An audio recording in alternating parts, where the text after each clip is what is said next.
Hey everyone, welcome back to Life's Unexpected Moments, where ordinary days turn into extraordinary stories that remind us why human connection matters more than anything else. I'm about to share something with you that completely shifted my perspective on love, timing, and what it really means to be ready for someone. Before we jump back in, tell us where you're tuning in from, and if this story touches you, make sure you're subscribed, because tomorrow I've saved something extra special for you. Now, let me take you back to last month when I thought I was just going to paint a house. My name is Sarah Mitchell, and I'm 32 years old. 6 months ago, I packed everything I owned into my beat-up Honda Civic and drove from Phoenix to Millbrook, Vermont, chasing what felt like the first real opportunity I'd had in years. Starting over isn't easy when you're past 30, but sometimes life gives you a shove when you need it most. I've been painting houses since college, working for other companies, always dreaming of running my own business, but never quite having the courage to take the leap. When my relationship of 4 years ended and my roommate situation fell apart in the same month, I took it as a sign. I'd always loved Vermont during the few times I'd visited. Something about the small towns and changing seasons that felt like home, in a way Phoenix never did. So I loaded up my painting supplies, my coffee maker, and my stubborn optimism, and headed east to start Mitchell Painting Services. The first few months were rough. I was living in a tiny studio apartment above Henderson's hardware store on Main Street, surviving on ramen noodles and the occasional free coffee from Elena at the corner bakery when she felt sorry for me. Work was sporadic, mostly small touch-up jobs and interior accent walls for people who took pity on the new girl trying to make it in a town where everyone's had the same painter for 20 years. That's how I ended up standing in front of David Thompson's house on Elm Street last Tuesday morning, paint samples in one hand and a thermos of gas station coffee in the other, trying not to let my nervousness show. The house was gorgeous, a 1920s craftsman with good bones but paint so faded and peeling it looked like it was shedding skin. David had called me after seeing my flyer at the grocery store, and honestly, I needed this job more than I wanted to admit. My bank account was getting dangerously low, and this was the kind of exterior project that could keep me afloat for another month. David answered the door before I even had a chance to knock, like he'd been watching from the window. He was probably 50, with graying hair that suggested he'd given up fighting the inevitable and kind eyes behind wire-rimmed glasses that had seen their share of disappointment. He wore a flannel shirt that had definitely seen better days and jeans with paint stains that weren't from any recent project. "You must be Sarah," he said, extending a hand with calluses that spoke of manual work. "Thanks for coming out to look at this disaster." I smiled, trying to project more confidence than I felt. "It's not a disaster, just a house that's ready for some love. That happens to be my specialty." We walked around the perimeter while I took notes and measurements, David pointing out the worst spots where the weather had been particularly unkind. The morning sun caught the house at just the right angle, and I could see what it used to be, what it could be again with the right care. There's something about old houses that gets to me. The way they hold stories in their walls and wait patiently for someone to see their potential again. "I bought this place 12 years ago," David said as we examined a particularly stubborn section of peeling paint near the front porch. "Always meant to keep up with the maintenance, but you know how life goes. Work gets busy, other things take priority, and before you know it, you're living in a house that looks like it's given up on itself." I nodded, understanding more than he probably realized. "The good news is, the structure looks solid. This is mostly cosmetic damage. A good scraping primer and quality paint will transform this place completely." David smiled for the first time since I'd arrived, and it changed his whole face. "That's what I was hoping to hear. I've been putting this off for too long." As I worked up the estimate, David brought out 2 cups of coffee that actually tasted like coffee instead of the bitter water I'd been surviving on. We sat on his front steps, and I found myself relaxing in a way I hadn't since arriving in Millbrook. There was something steady about David, like he was someone you could count on to show up when he said he would. "So what brings a painter to our little corner of Vermont?" he asked, genuine curiosity in his voice. "Fresh start," I said, which was true enough without getting into the messy details. "Sometimes you need a change of scenery to figure out who you're supposed to be." David nodded like he understood exactly what I meant. "I've been thinking about fresh starts myself lately. Divorce was finalized 6 months ago, and I'm finally starting to feel like myself again, instead of just someone who's recovering from something. Before I could respond, a voice called out from the sidewalk. "David! Is this the painter you were telling me about?" A woman in her 50s approached with a bakery box and the kind of energy that suggested she was the unofficial mayor of the neighborhood. Her dark hair was pulled back in a practical ponytail, and she wore an apron dusted with flour over jeans and sneakers. "Sarah, meet Elena Rodriguez. She owns the corner bakery and knows everything that happens in a 6-block radius," David said, with obvious affection. Elena laughed. "I prefer a well-informed community member. I brought cinnamon rolls because David mentioned he was meeting with you today, and nobody makes good decisions on an empty stomach." The cinnamon rolls were incredible, still warm and sweet enough to make me temporarily forget about my budget concerns. Elena settled in like she'd been invited to a planning committee meeting, asking detailed questions about paint colors and timeline, while somehow managing to extract my entire life story without it feeling like an interrogation. "You picked the right house to start with," Elena said, nodding approvingly at David. "This place is going to be the showcase of the neighborhood when you're done with it. David's got excellent taste, even if he's been letting things slide lately." David shook his head with good-natured embarrassment. "Elena thinks everyone's business is her business." "That's because everyone's business affects everyone else in a town this size," Elena replied matter-of-factly. "When your house looks good, property values go up. When property values go up, my bakery benefits. It's basic economics." I found myself laughing for the first time in weeks. There was something wonderful about Elena's shameless logic and the easy way she and David ribbed each other. It felt like being welcomed into something I didn't know I'd been missing. Just then, a mail truck pulled up, and a man in his 40s climbed out with a stack of letters and what looked like a small package. He had the kind of build that suggested weekend hiking and the slightly sunburned complexion of someone who spent his days outdoors. "Morning, David. Elena." He nodded politely to both of them before his eyes landed on me. "You must be the painter I've been hearing about." "News travels fast around here," I said, standing to shake his hand. "Mike Sullivan," he introduced himself. "I deliver mail to pretty much everyone in town, so I hear about all the exciting developments. Welcome to Millbrook." There was something sweet about the way Mike looked at me, like he was genuinely pleased to meet someone new, rather than just being polite. Elena noticed it too and immediately perked up with the expression of someone who just spotted an interesting opportunity. "Mike here knows everyone in town," Elena said with the kind of emphasis that suggested deeper meaning. "Been walking these routes for 12 years. Probably knows which houses need work better than anyone." Mike shrugged modestly. "You notice things when you're out here every day. Sarah, if you need any recommendations for suppliers or anything, I'm happy to help. The hardware store is good for basics, but sometimes you need to know where to get the specialty stuff." I thanked him, genuinely touched by the offer. In Phoenix, I'd worked for years without my neighbors knowing my name, let alone offering to help with my business.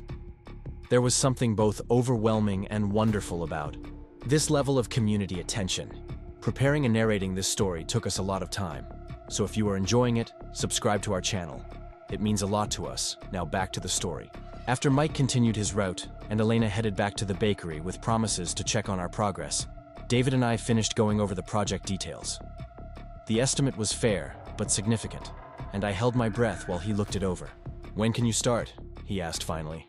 Relief flooded through me so quickly I had to resist the urge to do a victory dance right there on his front porch. "Next Monday, if that works for you.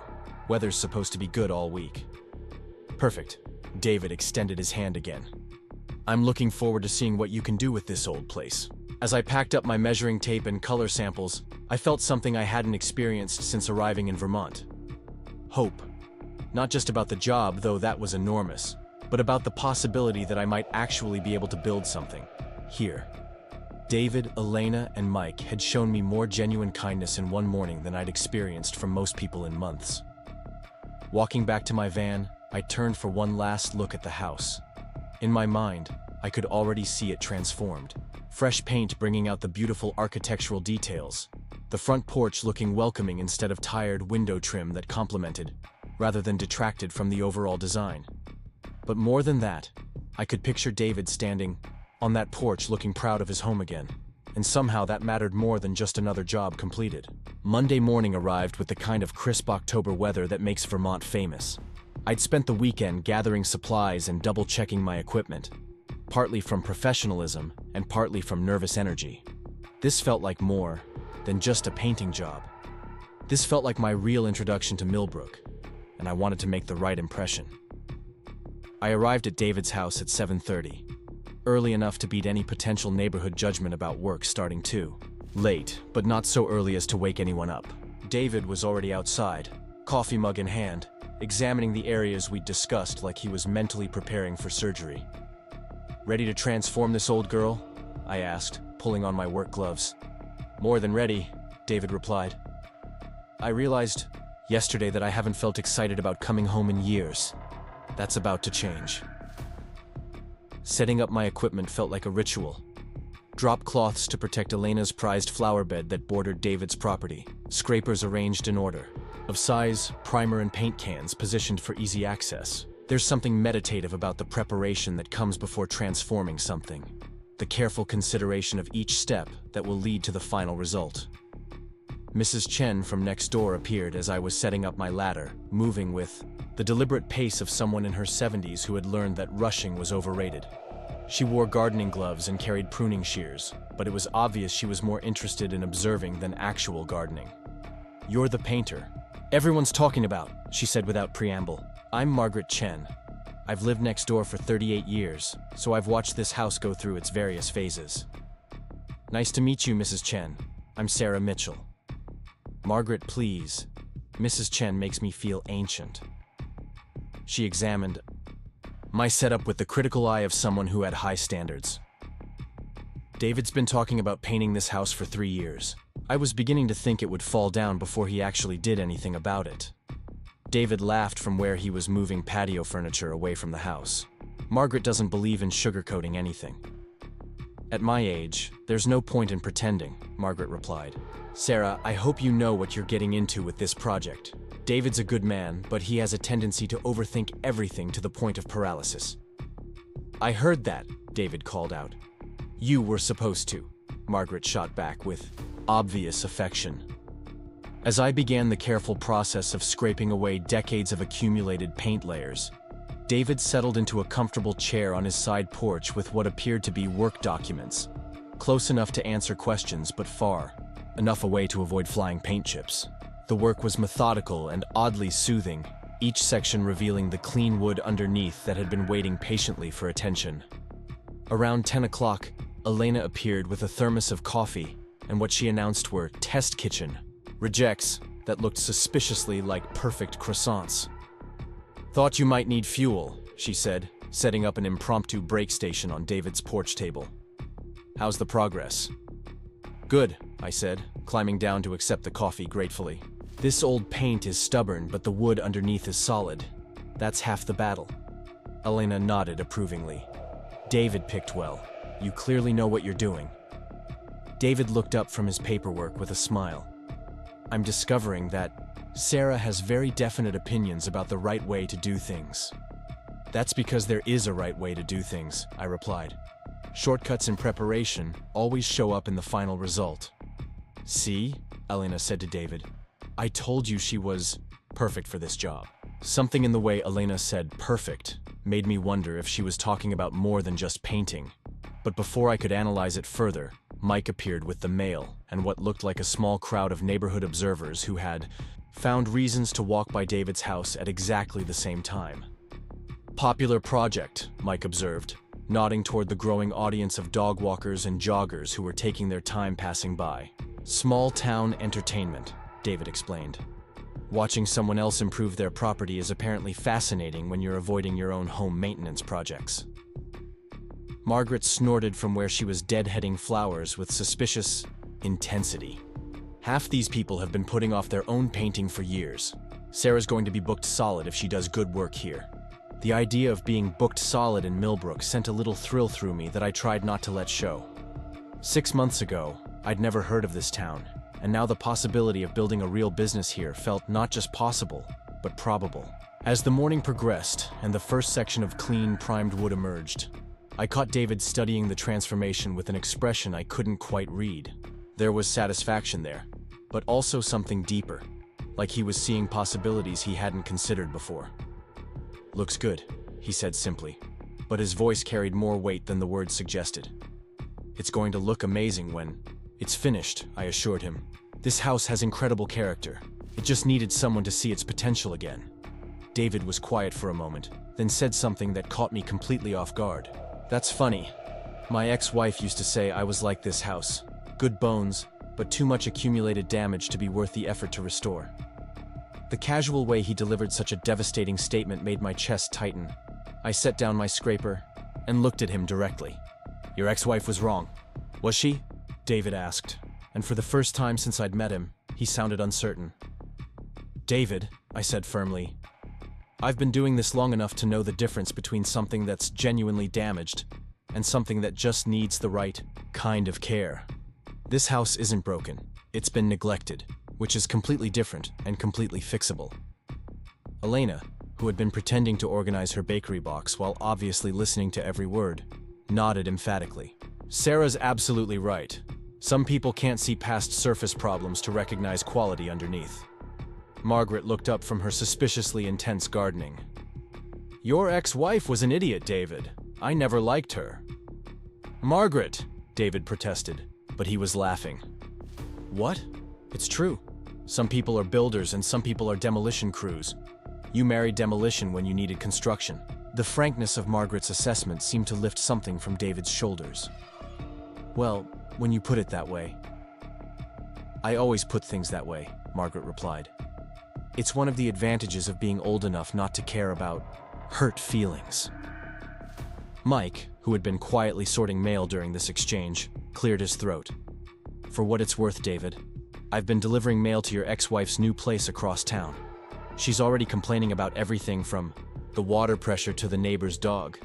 Some people just aren't happy anywhere. And some people," Elena added, looking meaningfully between David and me, "are exactly where they're supposed to be." The rest of the day passed in comfortable rhythm. David worked on his computer while I methodically prepared the front of the house, pausing occasionally for brief conversations about color choices or timeline questions. Elena made 2 more appearances with food offerings. Margaret provided running commentary on neighborhood happenings, and Mike lingered a few extra minutes during his afternoon delivery to check on progress. By evening, the transformation was already visible. Clean, primed wood replaced peeling paint, and the house looked like it was taking its first deep breath in years. David stood beside me on the sidewalk, both of us surveying the day's work with satisfaction. "I can't believe the difference already," he said. "It's like watching something come back to life." "Wait until we get the actual paint on," I told him. "That's when the magic really happens." David was quiet for a moment, then said, "Sarah, can I ask you something personal?" "Sure. What made you really come to Vermont? I mean, the real reason, not just the fresh start thing." I considered how much to share, then decided that David had been honest with me about his divorce. I was engaged to someone who turned out to be more interested in the idea of me than the actual me. When that fell apart, I realized I'd been living my life trying to be what other people needed instead of figuring out who I actually was. Vermont felt like a place where I could start over and maybe discover that. David nodded slowly. "That makes sense. After my divorce, I felt like I'd forgotten how to be myself without someone else's expectations defining everything." "Are you figuring it out?" I asked. "I think so," David said. "Today helped. Watching you work, seeing Elena and Margaret, and Mike all excited about this project. It reminded me that good things can happen when you stop being afraid to try." As I loaded my equipment into the van, I felt that same hope from the previous week, but stronger now. Today hadn't just been about scraping paint and applying primer. It had been about connection, about finding my place in a community that seemed genuinely happy to welcome me. And David, with his quiet kindness and thoughtful observations, was becoming more than just a client. Driving home to my tiny apartment, above the hardware store, I realized I was actually looking forward to tomorrow in a way I hadn't felt about work in years. Not just because the project was going well, but because I was genuinely excited to see David again, to continue our conversations, and to be part of whatever was developing between all of us in his front yard. Tomorrow would bring the first coat of actual paint, the moment when vision would start becoming reality. But tonight, as I fell asleep to the sounds of Millbrook settling into evening quiet, I thought about David's question about figuring out who we really are. For the first time in months, I felt like I was getting closer to an answer. The next morning brought that perfect autumn weather that makes October in Vermont feel like a postcard. I arrived at David's house to find him already outside, but this time he wasn't alone. A woman in her mid-20s sat on the front steps, coffee cup in hand, studying the primed sections of the house with obvious curiosity. She had David's eyes and his thoughtful expression, but there was an energy about her that suggested someone who didn't sit still for long. "Sarah, I'd like you to meet my daughter Jessica," David said as I approached with my paint supplies. "She drove up from Boston last night to see what all this house improvement excitement was about." Jessica stood and extended her hand with a firm grip that spoke of confidence earned rather than inherited. "Dad's been talking about you non-stop. I had to come see the miracle worker who finally convinced him to tackle this project." "No miracle working involved," I said, setting down my paint cans. "Just someone who believes in the potential of good bones." "See what I mean?" David said to Jessica. "She has this way of making everything sound possible." Jessica studied me with the kind of direct assessment that reminded me strongly of her father, except where David was gentle in his observations, Jessica was sharp. Not unkind, but clearly someone who didn't waste time on pleasantries when she wanted to understand something. "Dad says you moved here from Arizona," Jessica said. "That's quite a change. What made you pick Millbrook specifically?" I found myself being more honest than I'd planned. I threw a dart at a map, metaphorically speaking. Sometimes when you need to change everything about your life, the best strategy is to trust instinct over logic. Jessica's expression shifted from polite curiosity to genuine interest. "I respect that. Too many people overthink themselves into paralysis." David laughed. "Says the woman who spent 6 months researching neighborhoods before choosing her apartment in Boston." "That's different," Jessica protested.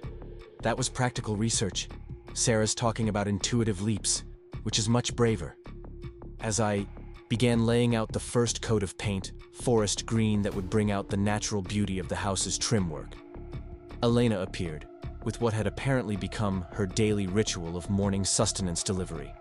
Today, she carried a basket that smelled like fresh bread and something involving cinnamon.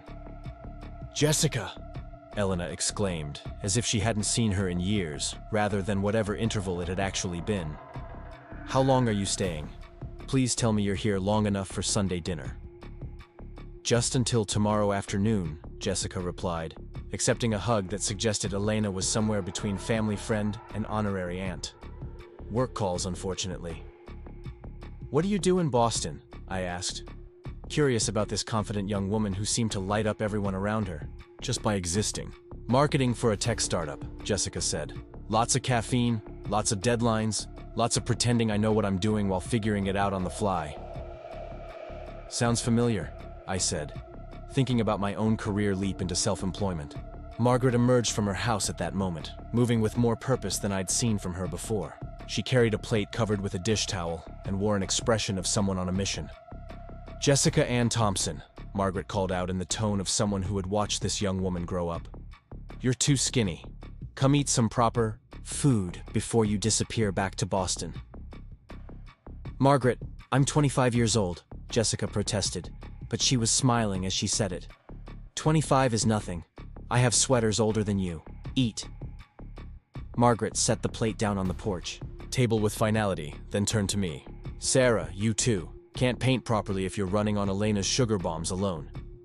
Elena gasped in mock offense.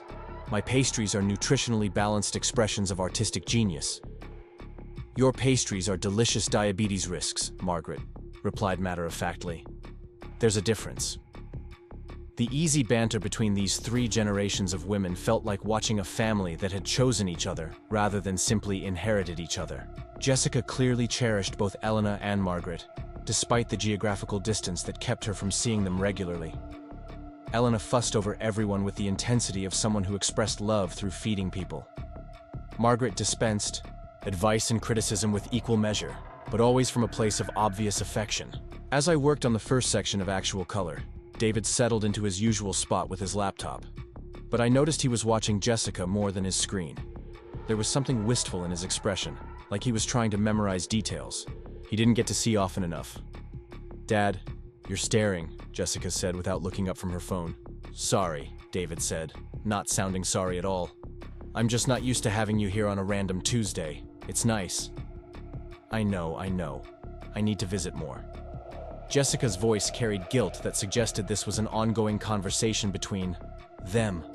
"Work has been crazy, but that's not really an excuse." Mike appeared with the mail right on schedule, but today he lingered longer than usual, clearly pleased to meet Jessica.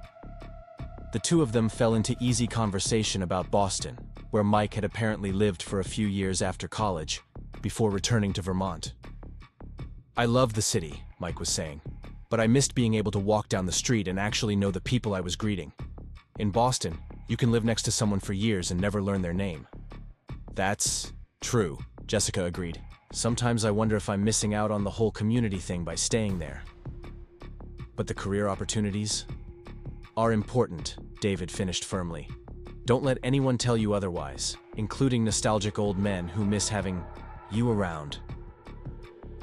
The affection between father and daughter was obvious, but so was the tension of wanting different things for each other. David wanted Jessica closer. Jessica wanted David to understand her ambitions, and both of them were trying not to make the other feel guilty for their own needs. As the morning progressed and the first sections of Painted House began to emerge, I found myself drawn into conversations that felt increasingly personal. Jessica asked thoughtful questions about starting a business, about the courage required to completely change your life, about how you know when you're making the right choices versus just running away from the wrong ones. "The honest answer," I told her while touching up some trim work, "is that you don't know. You just have to trust that even if you're making mistakes, they're at least interesting mistakes that teach you something useful." "That's terrifying and inspiring at the same time," Jessica said. "Most good things are," Margaret observed from where she was weeding her flower bed with suspicious intensity. "If it's not a little scary, it's probably not worth doing." Elena returned around lunchtime with what she announced was a small snack, but looked more like a complete meal for 6 people. We gathered around David's porch table, and the conversation drifted to Millbrook history, embarrassing stories about Jessica's teenage years, and Elena's ongoing campaign to convince everyone in town to try her experimental flavor combinations. "Remember when you decided to revolutionize pizza by putting maple syrup on everything?" Jessica asked Elena, with obvious affection. "That was ahead of its time," Elena defended. "Sweet and savory combinations are very popular now. Maple syrup on anchovies was not ahead of its time," Margaret said dryly. "It was just wrong." David was laughing in a way I hadn't seen before, relaxed and present in a way that suggested he didn't get to be purely happy very often. Watching him with Jessica, Elena, and Margaret, I could see how much he valued these connections, how much he needed the warmth of people who knew him well enough to tease him.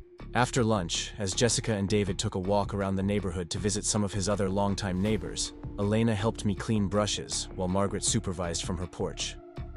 "David's different when Jessica's here," Elena observed, confirming what I'd been thinking. "He lights up," I agreed. "You can tell how much he misses her." "It's hard on both of them," Margaret said, joining the conversation from across the property line. "She feels guilty for choosing her career over proximity. He feels guilty for wanting her closer when he knows she needs to build her own life. Classic parent-child conundrum." Elena nodded thoughtfully. "David's been alone too much since the divorce. Not lonely exactly, but alone. There's a difference." "What was his ex-wife like?" I asked, then immediately worried I was overstepping boundaries. Elena and Margaret exchanged a look that suggested entire conversations could happen without words. "Critical," Margaret said finally. "Everything David did was wrong, or not enough, or not the way she would have done it. She had opinions about everything from how he loaded the dishwasher, to how he talked to Jessica, to how much time he spent on his hobbies. She made him smaller," Elena added quietly. "By the end, he second-guessed every decision, every preference, every instinct. That's no way to live." I thought about David's comment the day before about being too damaged to restore, and it made more sense now. Living with constant criticism would make anyone question their own worth. He's been rebuilding himself since she left, Margaret continued. Slowly, but he's getting there. This house project is part of it, I think. Trusting his own judgment about what he wants his life to look like. When David and Jessica returned from their walk, David seemed energized in a way that suggested he'd been reminded of something important. Jessica was carrying a small bouquet of late-season wildflowers, and both of them looked windblown and happy. "We stopped by the Hendersons' place," David reported. "They want to know if Sarah might be interested in painting their barn next spring." "Word travels fast," I said, pleased by the potential future work. "Small-town economics," Jessica said with a grin. "If you do good work for one person, everyone else starts noticing what their own property needs." As the afternoon wore on and more of the house revealed its transformed appearance, I noticed David studying the progress with an expression that went beyond simple satisfaction with a job well done. There was something almost emotional in the way he looked at the emerging beauty of his home. "It's strange," he said during one of our brief breaks, "seeing it become what I always imagined it could be. I'd started to think maybe I was wrong about its potential." "You weren't wrong," I assured him. "Sometimes we just need someone else to see the same thing we see to feel confident about our vision." Jessica, who had been taking photos of the progress to document the transformation, looked up from her phone. "Dad, you know what this reminds me of? That summer when I was 12, and you taught me to refinish that old desk we found at the garage sale." David's face softened with the memory. "You were so impatient with the sanding process. You wanted to skip straight to the fun part. And you made me understand that the preparation was what would make the difference between okay results and something we'd be proud of for years," Jessica finished. "I think about that all the time at work now. The boring groundwork that makes everything else possible." Elena, who had returned with afternoon coffee and what appeared to be cookies shaped like autumn leaves, smiled at the memory.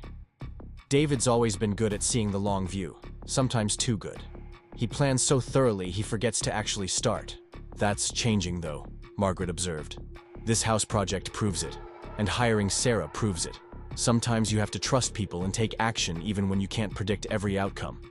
The afternoon light was beginning to slant, in that particular way that suggests evening is approaching when Jessica's phone rang. She glanced at the screen and sighed in a way that suggested work calling at an inconvenient moment.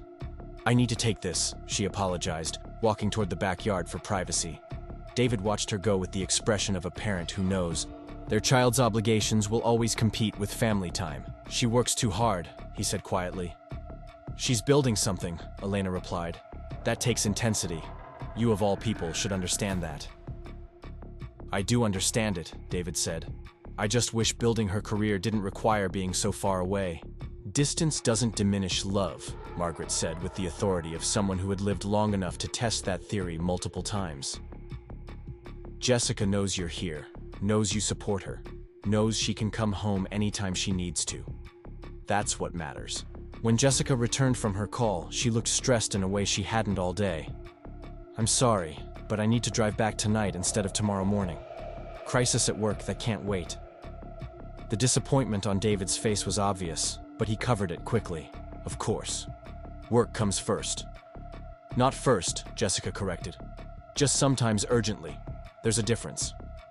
As Jessica gathered her things and prepared for the drive back to Boston, the energy of the day shifted from relaxed celebration to reluctant goodbye. Elena packed food for Jessica's journey. Margaret contributed a thermos of proper coffee, not that swill they serve at gas stations. And David helped load her car with obvious reluctance. "The house looks amazing already," Jessica told me as she prepared to leave. "Dad picked the right person for this job." "Thank you," I said, touched by her approval. "It was wonderful meeting you." "Take care of him," Jessica said quietly, then seemed surprised by her own words. "I mean, take care of the house project. Make sure it turns out as beautiful as it should." After Jessica's car disappeared down Elm Street, the energy around David's house felt different. Quieter, but not necessarily sad. David stood looking at the painted sections of his house, as if seeing them with new eyes. "She's right," he said finally. "It does look amazing already." Elena began gathering the remains of the day's food offerings, but moved slowly, as if reluctant to break up the gathering. Margaret had retreated to her own porch but remained clearly within conversation range. "Jessica's wonderful," I said, meaning it completely. "She is," David agreed. "Sometimes I wonder if I did enough to prepare her for adult life, being a single parent for most of her growing up years. Her mother and I divorced when Jessica was 8. From what I can see, you did just fine," I assured him. "She's confident, kind, hardworking, and clearly loves you very much. That doesn't happen by accident." David smiled, but there was something contemplative in his expression. "You know, what's funny? I spent so many years focused on being a good father that I forgot how to think about what I wanted for my own life beyond that. Don't get me wrong, Jessica was and is the most important thing. But now that she's launched and independent..." He trailed off, leaving the sentence hanging in the cool evening air. "Now you get to figure out what the next chapter looks like," I finished. "Exactly." David looked at me with an expression I couldn't quite read. For the first time in my adult life, I get to make choices based on what I actually want instead of what everyone else needs from me. Elena, who had been pretending to organize her empty containers while obviously listening, cleared her throat. "And what do you want, David?" David was quiet for a long moment, studying the transformed portions of his house as if they might contain the answer to Elena's question. "I want to feel alive again," he said finally. "I want to wake up excited about the day instead of just getting through it. I want to share experiences with someone who sees possibilities instead of problems." The honesty of his answer made something flutter in my chest that I tried not to examine too closely. This was a client, I reminded myself. A kind, thoughtful, attractive client who was going through a major life transition, but still a client. Margaret's voice drifted over from her porch. 49 years old and finally figuring out what you want. Better late than never, I suppose. 50 next month, David corrected automatically. 50, Margaret repeated with satisfaction, as if this detail was significant in ways I didn't understand yet. As I packed up my painting supplies in the gathering dusk, I reflected on the day's unexpected richness. I'd come to Millbrook to start over professionally, but I was discovering that new beginnings rarely stay contained to just one area of life. The warmth of this community, the easy way David and I had fallen into comfortable conversation, the genuine care these neighbors showed for each other, all of it was becoming something I hadn't expected to find. "Same time tomorrow?" David asked as I loaded the last of my equipment. "Absolutely," I replied. "Weather's supposed to hold, and we should be able to finish the front section." "Perfect." David hesitated, then added, "Sarah, thank you for today. Having Jessica here, watching her excitement about the house progress, it reminded me why I wanted to do this project in the first place." "What do you mean?" "I want this to be a home she's excited to visit, not just a house she feels obligated to check on. I want it to reflect the life I'm building now, not the one I'm recovering from." As I drove back to my apartment that evening, I thought about David's words about building a life versus recovering from one. There was something powerful about that distinction, about choosing forward movement over simply healing from past disappointments. The next morning arrived gray and drizzly, the kind of October weather that suggests winter isn't as far away as everyone would like to believe. I debated whether to start work or wait for clearer skies, but decided that steady drizzle wouldn't hurt anything as long as I was careful about timing. David greeted me with hot coffee and an umbrella, both of which I accepted gratefully. "Elena said to tell you she'll bring lunch today since you're working in less than ideal conditions." "Elena's going to spoil me for all future jobs," I said, setting up my equipment under the protection of the porch overhang. "She spoils everyone. It's her primary form of communication." As I worked on detail trim around the windows, David settled into a covered area with his laptop and what appeared to be a stack of papers requiring signature. The rain created a cozy intimacy that made conversation feel both natural and necessary. "What kind of work do you do?" I asked, realizing I'd never gotten a clear answer to that question. "Environmental consulting," David replied. "I help companies figure out how to minimize their ecological impact while maintaining profitability. Lots of site assessments, regulatory compliance, sustainability planning." "That sounds like meaningful work." "It is most of the time. Though lately I've been wondering if I want to do something more directly creative. This house project has reminded me how much I enjoy seeing ideas become reality. I paused in my painting to look at him.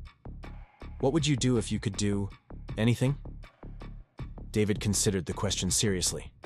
I think I'd like to teach. Maybe environmental science at the college level, or even high school. Share the knowledge instead of just applying it for corporate clients. What's stopping you? Fear, mostly. Fear of starting over at 50. Fear of taking a pay cut. Fear of discovering I'm not as good at teaching as I imagine I would be.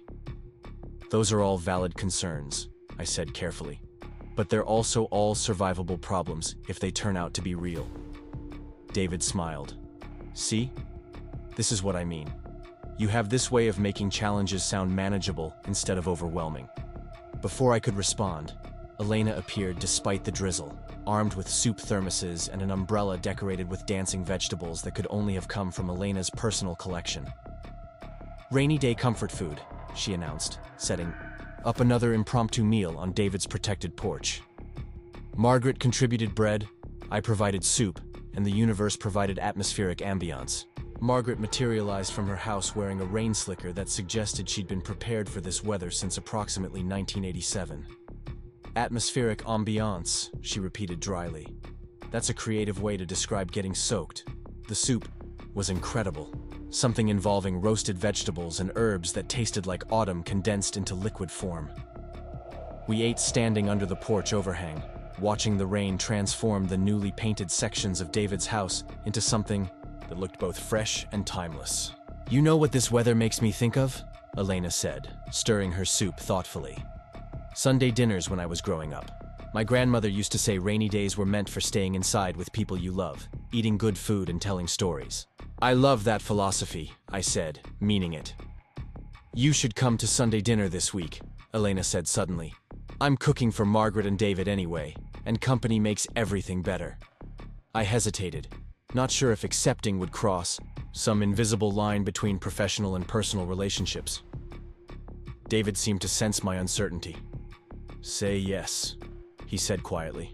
Elena's Sunday dinners are legendary, and besides, you're part of the neighborhood now. Part of the neighborhood. The phrase settled into something warm in my chest, a feeling I'd been missing without realizing it. I'd love to, I said finally. Perfect! Elena clapped her hands together. Margaret, you're in charge of dessert. I'm always in charge of dessert, Margaret replied. It's the only thing that keeps you people from dying of sugar overload from Elena's experiments. As the day progressed despite the persistent drizzle, I found myself working more slowly than usual, not because of the weather, but because I was genuinely enjoying the company and conversation. David asked thoughtful questions about painting, techniques. Elena told stories about various neighborhood characters, and Margaret provided running commentary on everything from local politics to the questionable life choices of various local wildlife. Mike appeared for his mail delivery wearing what looked like professional rain gear and carrying packages wrapped in plastic with the dedication of someone who took their responsibility seriously, regardless of weather conditions. How's the progress? He asked, examining the painted sections with obvious appreciation. Good, considering the conditions, I replied. Should be able to finish the front tomorrow if this clears up. Looks professional, Mike said, and something in his tone suggested this was high praise. David picked well. There was that phrase again, suggesting that choosing me for this job had been about more than just painting skills. I was beginning to suspect that the entire neighborhood had some kind of investment in this project that went beyond simple home improvement. As the afternoon wound down and the rain finally began to ease, I realized I'd accomplished less actual painting than planned, but had somehow had one of the most satisfying workdays in recent memory. The combination of meaningful conversation, genuine community connection, and the gradual transformation of David's house had created something that felt more like collaboration than employment. Tomorrow should be perfect weather for finishing the front section, David said, as I prepared to leave. And then we start on the sides, I added, looking forward to seeing the full transformation take shape. Sarah, David said as I reached my van. Thank you for making this project feel like something to celebrate instead of just another task to complete. Thank you for trusting me with something that clearly means a lot to you, I replied. As I drove home through the clearing evening, I reflected on how much my life had changed since arriving in Millbrook. What had started as a desperate escape from a situation that wasn't working had become the foundation for something I couldn't have imagined. The work was satisfying, the community was welcoming, and David was becoming more important to me than was probably wise for someone who was supposed to be focusing on building a business. But maybe, I thought as I parked behind the hardware store, the best things in life happened when you stopped trying to control every variable and started trusting that good intentions and honest effort would lead somewhere worth going. Tomorrow would bring clear skies, more painting, and the continued transformation of David's house into something beautiful. Tonight, I was content to fall asleep to the sound of rain on my apartment windows, knowing that tomorrow would bring me back to Elm Street and the people who were becoming more like family than colleagues. Sunday dinner at Elena's turned out to be an event that required more preparation than I'd anticipated. Not because Elena expected anything formal, but because I'd somehow forgotten how to be social in a setting that wasn't related to work. Standing in front of my tiny closet above the hardware store, I realized that most of my wardrobe consisted of paint-splattered work clothes and exactly 3 outfits suitable for civilian interaction. I settled on dark jeans and a sweater that hadn't been damaged by any recent painting projects, then walked the 4 blocks to Elena's house with a bottle of wine that represented a significant portion of my weekly grocery budget. The October evening was crisp and clear, the kind of weather that made Millbrook look like it belonged on a tourism brochure. Elena lived in a yellow Victorian that somehow managed to be both elegant and welcoming, with a front porch that wrapped around 2 sides and flower boxes that suggested someone who took gardening seriously. The smell of something involving garlic and herbs drifted from open windows, and I could hear laughter from inside. David answered the door wearing khakis and a button-down shirt that made him look less like a guy doing yard work and more like someone you'd want to introduce to your parents. His smile when he saw me carried a warmth that made my stomach do something complicated.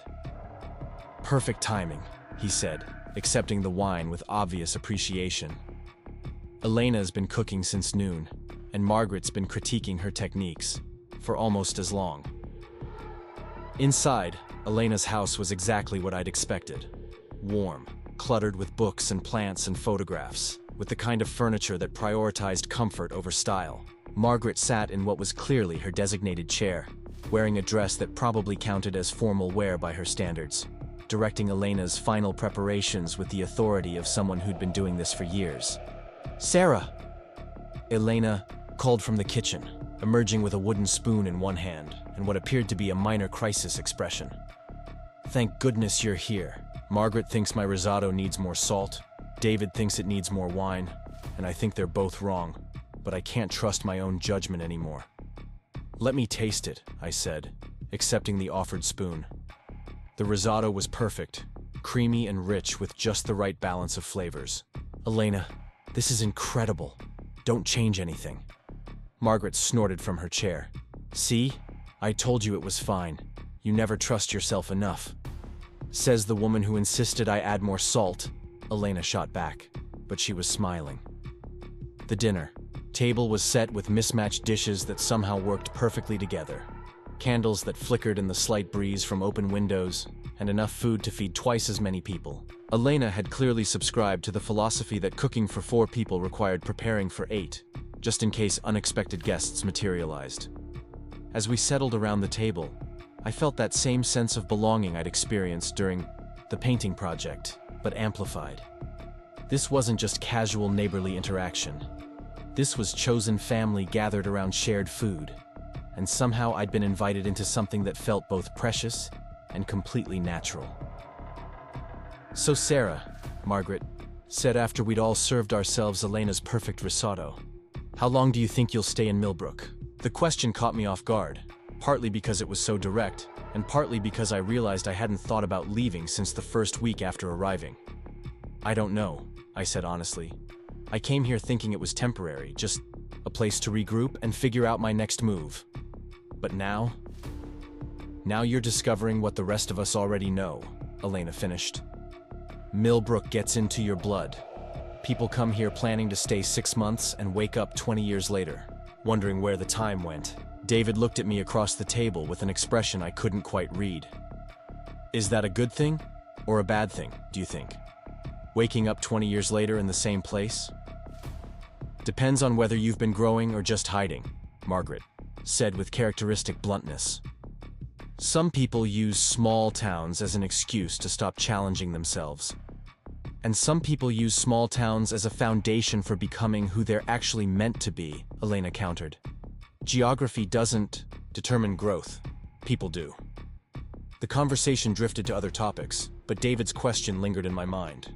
Was I using Millbrook as a place to heal and grow, or was I using it as a place to hide from the complications of a larger life? The distinction felt important, though I wasn't sure why. As Elena brought out Margaret's contribution to the meal, apple crisp that made the entire house smell like autumn distilled into edible form. David's phone buzzed with a text message. He glanced at it, frowned slightly, then set the phone aside without responding. "Everything okay?"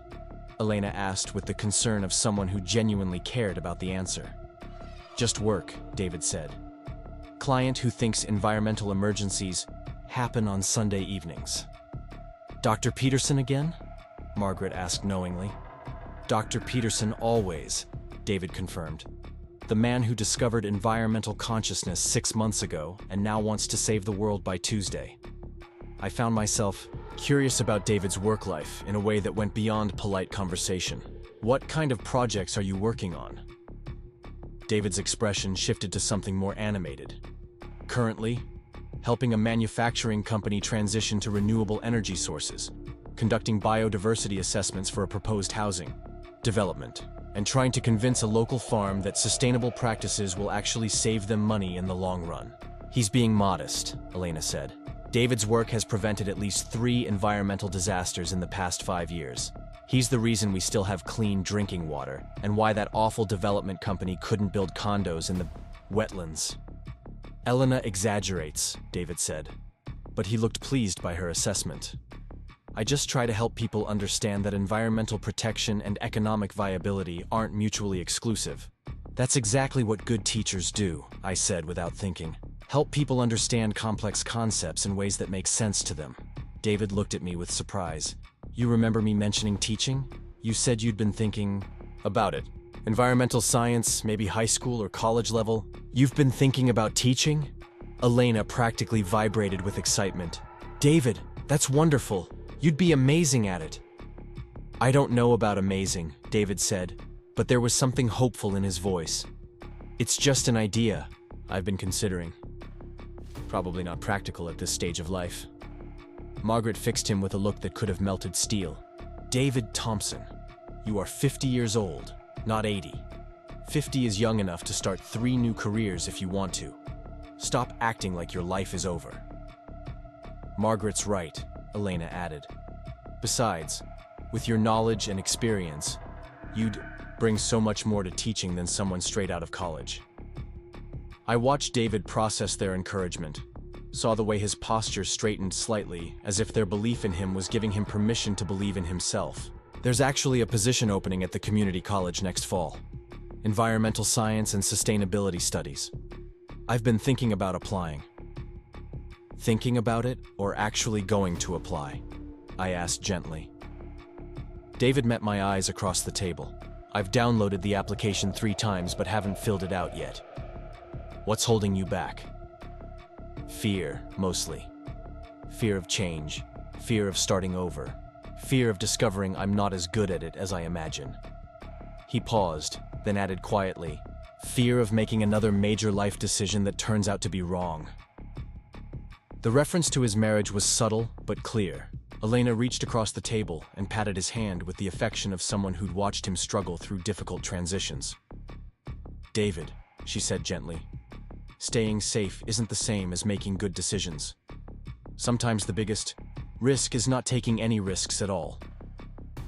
As the evening progressed, and we moved from dinner to coffee and conversation in Elena's living room, I found myself studying David with new attention. He was thoughtful, funny, clearly beloved by people who knew him well, and struggling with the same questions about purpose and direction that had driven me to Vermont in the first place. The phone buzzed again, and this time David answered with obvious reluctance. "Sorry, I should take this," he said, stepping onto Elena's front porch for privacy. Margaret immediately turned to me with the expression of someone who'd been waiting for exactly this opportunity. So what do you think of our David? The directness of the question made me nearly choke on my coffee. I think he's a very nice man. Nice, Margaret repeated with the tone of someone who found that description inadequate. Elena, she thinks he's nice. Nice is good, Elena said diplomatically. Nice is underrated. Nice is also completely insufficient, Margaret continued, relentlessly. David doesn't need nice. David needs someone who challenges him, supports his dreams, and isn't afraid to call him on his nonsense when necessary. I felt heat rising in my cheeks. I'm not sure what you're suggesting, but David and I have a professional relationship. I'm painting his house. You're painting his house, Margaret agreed. You're also the first woman he's shown any real interest in since his divorce, the first person who's encouraged his teaching dreams, and the first house guest he's brought to Sunday dinner. I brought myself, I protested. Elena invited me. Elena invited you because David mentioned 3 times this week how much he was looking forward to seeing you today, Elena said with obvious satisfaction. Before I could process this information properly, David returned from his phone call looking frustrated and apologetic. I'm sorry, but I need to cut the evening short. Emergency site visit first thing tomorrow morning, and I need to review the files tonight. Work emergency or Dr. Peterson emergency? Margaret asked knowingly. Dr. Peterson emergency masquerading as a work emergency, David confirmed. Sarah, I can drive you home if you want to leave now, or you're welcome to stay longer. The offer to drive me home was unnecessary since I'd walked, but something in David's tone suggested he was hoping I'd choose the first option. I'll walk with you, I said, then turned to Elena and Margaret. Thank you for dinner. Everything was perfect. Elena hugged me goodbye with the enthusiasm of someone who'd decided we were now officially friends. Margaret shook my hand with what felt like approval, though for what I wasn't entirely sure. David and I walked slowly through the quiet Sunday evening streets of Millbrook, neither of us seeming eager to reach our respective destinations. The October air carried the scent of wood smoke and dying leaves, and the streetlights created pools of warm light that made the whole town feel like a movie set.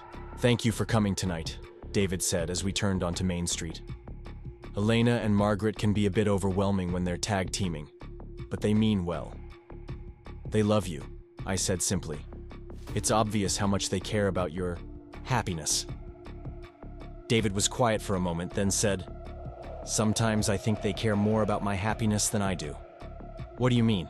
I mean, I've gotten so used to just getting through each day, making responsible choices, meeting obligations, that I've forgotten how to want things for myself. Elena asking what I want, Margaret pushing me to take risks, you encouraging the teaching idea. It's all making me remember that I used to have dreams beyond just surviving. We'd reached the hardware store where I lived, but neither of us moved toward the door that led to my apartment. Instead, we stood under the streetlight, prolonging a conversation that felt important in ways I couldn't fully articulate. What did you dream about before? I asked. Before surviving became the priority? David considered the question seriously. I wanted to make a difference. I wanted to do work that mattered, have relationships that were real, maybe even fall in love with someone who saw me as an adventure rather than a project to be fixed. The vulnerability in his admission made something shift in my chest. Those don't sound like impossible dreams. They don't, do they? David said, looking at me with an expression that made my heart speed up. Sarah, can I ask you something? Of course. Do you think it's possible to start over at 50? I mean, really start over, not just rearrange the same old pieces, but actually build something completely new? The question felt loaded with more meaning than the words themselves carried. I think 50 might be the perfect age to start over, I said carefully. Old enough to know what you don't want. Young enough to still have time to build what you do want. David stepped closer, and for a moment I thought he might kiss me.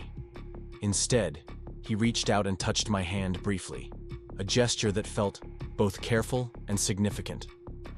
I should let you get some rest, he said. Tomorrow's going to be a long day with this emergency site visit. Good luck with Dr. Peterson, I said, trying to keep my voice light despite the way my heart was racing. Good luck finishing the front of the house, David replied. I'll probably be gone before you arrive, but Elena said she'd check on you around lunch. As David walked away toward Elm Street and I climbed the stairs to my apartment, I replayed the evening's conversations with growing awareness that something had shifted between us. The easy professional relationship was evolving into something more complicated, and I wasn't sure whether to be excited or terrified by that development. Monday morning brought the kind of perfect October weather that made Vermont famous, all golden light and crisp air that felt like possibility distilled into atmospheric form. I arrived at David's house to find a note tucked under the paint can explaining that he'd left at 6 for his emergency site visit, but expected to be back by afternoon. The note also mentioned that Elena would indeed be checking on me and that I should feel free to use his kitchen for coffee or lunch. The casual intimacy of the offer, the assumption that I would be comfortable in his space even when he wasn't there, felt like another small step towards something I wasn't sure I was ready to name. Working alone on the house felt different than it had with David's company, but not unpleasantly so. I was able to focus completely on the methodical process of transforming tired wood into something beautiful, and the progress was satisfying, in the way that only manual labor can be. Elena appeared around 10:30 with coffee, and what she announced were experimental muffins that may or may not be fit for human consumption. "David mentioned you might need sustenance," she said, setting up her usual impromptu food station on the porch. "How's the work going?" "Good," I said, accepting coffee gratefully. "Should be able to finish the front section today if the weather holds." Elena examined the painted areas with obvious satisfaction. "It's transforming the whole street. Mrs. Patterson mentioned yesterday that she's thinking about having her shutters repainted, and the Hendersons are definitely planning that barn project for spring." "Word of mouth is the best advertising," I said, pleased by the potential ripple effects. "Speaking of word of mouth," Elena said with suspicious casualness, "Margaret wanted me to ask if you're planning to stay in Millbrook long-term." The question felt familiar after the previous evening's conversation, but coming from Elena, it carried different implications. "I don't have any plans to leave," I said carefully. "Why?" "Oh, no particular reason. Just that some people have been wondering about your intentions." "My intentions regarding what?" Elena's smile was entirely too innocent. "Your intentions regarding community involvement, of course. There are several local organizations that could use someone with your skills and energy." I suspected that community involvement wasn't the only thing Elena was curious about. But before I could probe further, Margaret appeared from her yard carrying what looked like a plate of sandwiches. "Lunch," Margaret announced without preamble. "Elena's experimental muffins are not sufficient nutrition for manual labor." "My muffins are perfectly nutritious," Elena protested. "Your muffins are delicious sugar bombs," Margaret replied. "There's a difference between delicious and nutritious." As we settled into what had become our usual routine of shared meals and conversation, Margaret fixed me with her characteristic direct stare. "Sarah, Elena tells me you don't have any definite plans to leave Millbrook." "That's right," I confirmed, wondering where this was leading. "Good," Margaret said with satisfaction. "This town needs more people who aren't afraid of hard work and honest conversation. We've had too many people move here thinking small town life is all farmers' markets and fall foliage, then leave when they discover it requires actual community participation." Elena laughed. "Margaret's way of saying she likes you and wants you to stay."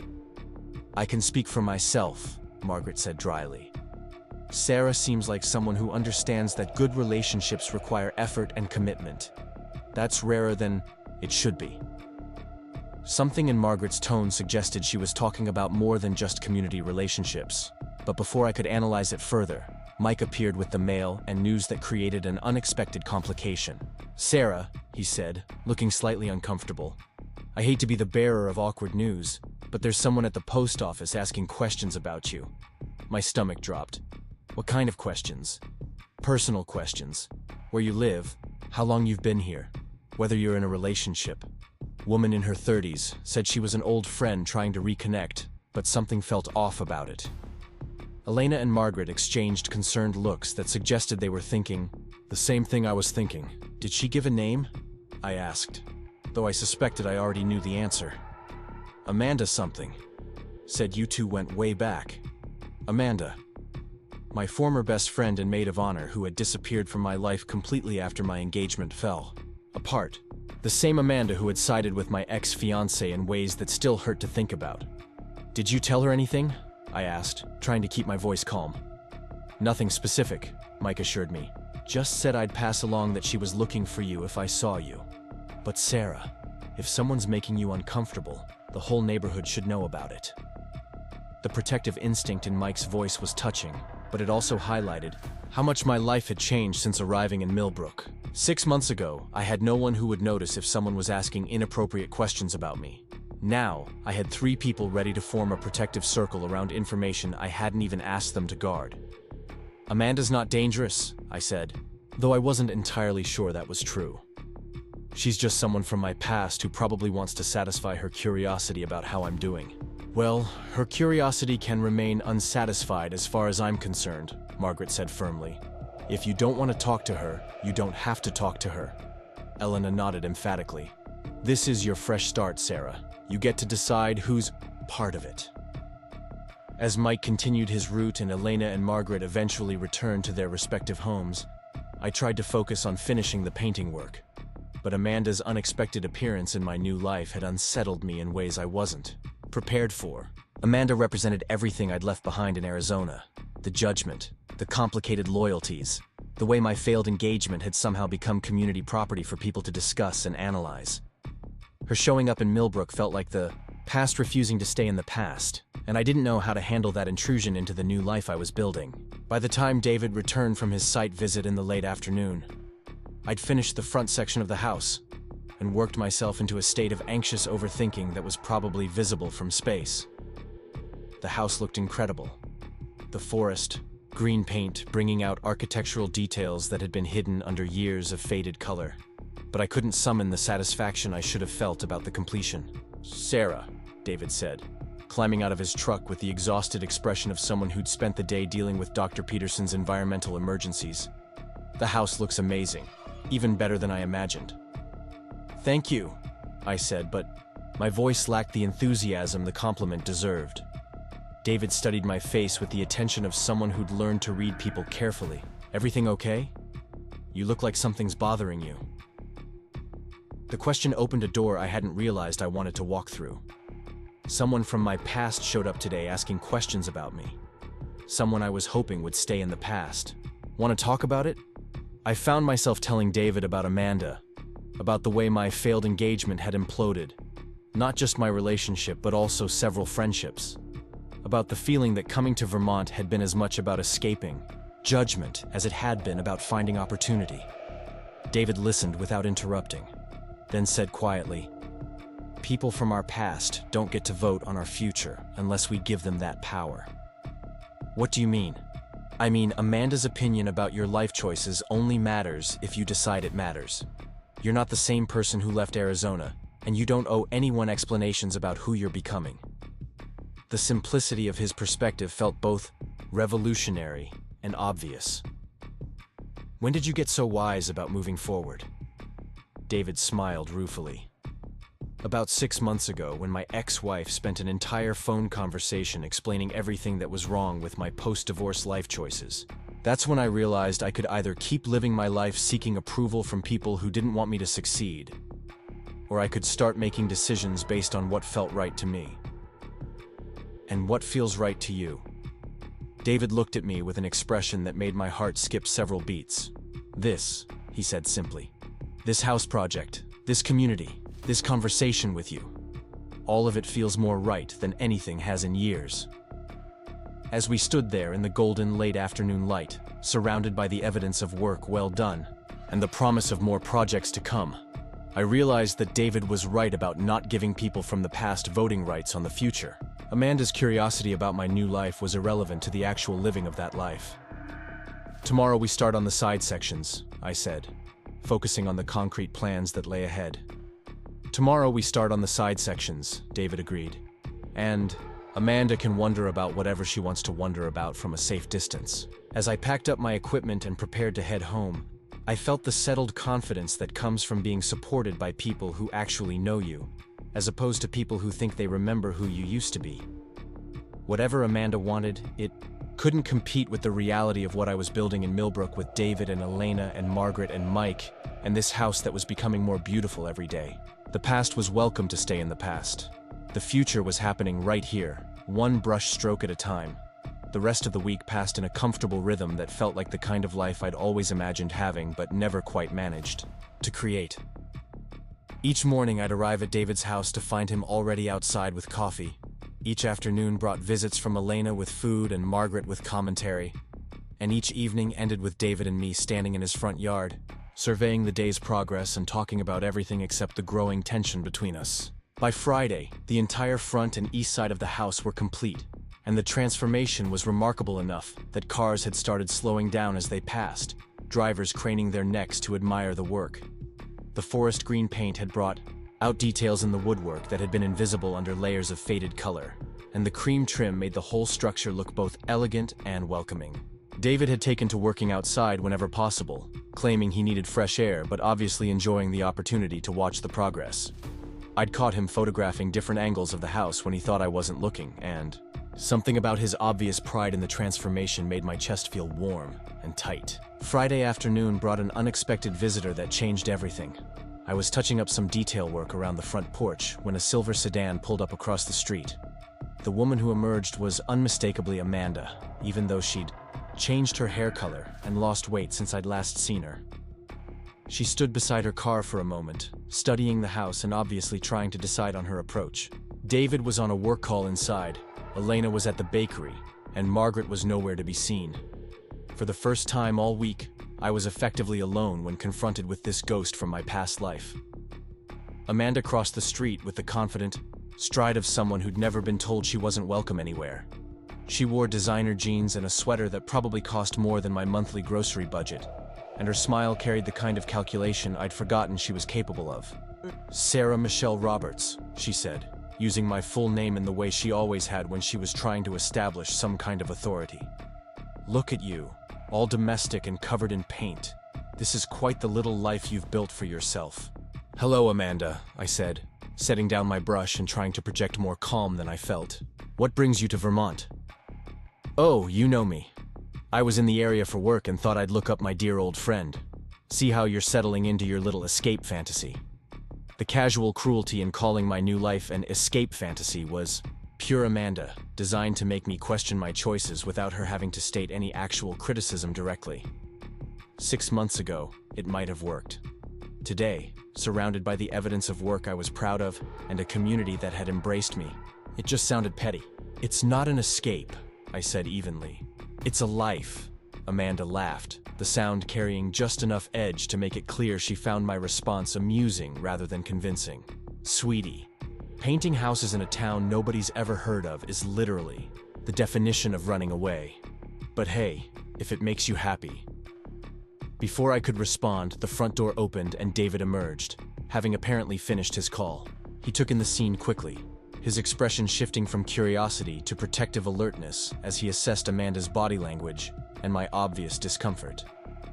"I don't think we've met," David said politely, moving to stand slightly closer to me than was strictly necessary. "I'm David Thompson." Amanda's eyes lit up with the kind of interest that meant she'd found new ammunition for whatever game she was playing. "Amanda Pierce. I'm an old friend of Sarah's from Arizona. We go way back." "How nice," David said in a tone that suggested he found it anything but nice. "Sarah's mentioned having friends in Arizona." "Oh, I'm sure she has," Amanda said with a smile that didn't reach her eyes. "Though I'm surprised she's mentioned the past at all. Sarah's always been very good at reinventing herself when things don't work out." The barb was designed to make David question my honesty, to plant seeds of doubt about my character and motivations. I felt anger rising in my throat, but before I could respond, David stepped even closer to me. "From what I can see," David said calmly, "Sarah's not reinventing herself. She's just finally in a place where she can be herself without having to defend her choices to people who don't understand them." Amanda's smile faltered slightly at David's immediate defense of me. She'd clearly expected him to be curious about my past rather than protective of my present. "Well," Amanda said, regrouping quickly, "it's wonderful that Sarah's found someone so supportive. I hope you know what you're getting into." "I know exactly what I'm getting into," David replied, and something in his tone made my heart race. "I'm getting into a relationship with someone who's brave enough to start over when her old life wasn't serving her, talented enough to build A successful business from nothing, and kind enough to become part of a community that's lucky to have her. The certainty in David's voice, the way he spoke about me like I was someone worth defending, made something shift fundamentally in my chest. This wasn't just politeness or even friendship. This was a man claiming me as important to him, publicly, and without reservation. Amanda must have sensed the shift too, because her expression hardened. How romantic. I hope it works out better than her last attempt at building a life with someone. Amanda. My voice came out sharper than I'd intended. That's enough. Is it? Amanda tilted her head with false innocence. I just think David should know that this isn't your first time running away when things get complicated. Remember, Marcus? Remember how that ended? The mention of my ex-fiance's name felt like a physical blow.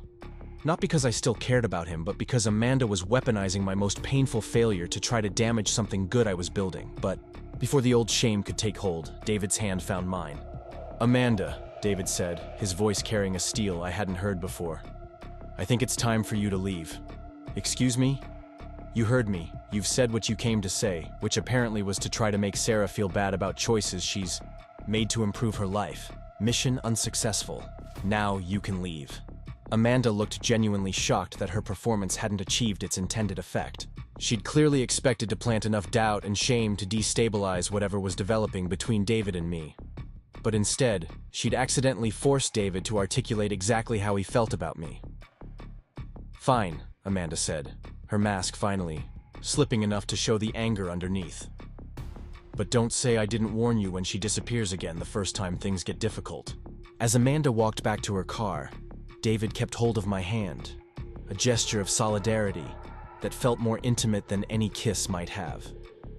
We stood together watching her drive away, and I felt the last threads connecting me to my old life finally snap. Thank you, I said quietly, when Amanda's car had disappeared around the corner. For what? For not letting her make me question everything I've built here.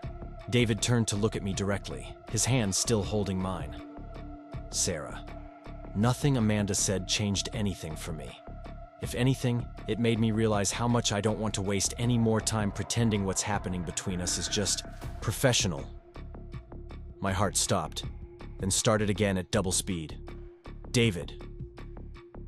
I know this complicates things, he continued, his thumb tracing across my knuckles. I know you're building a business, and I'm your client, and there are probably a dozen good reasons why we should keep things simple.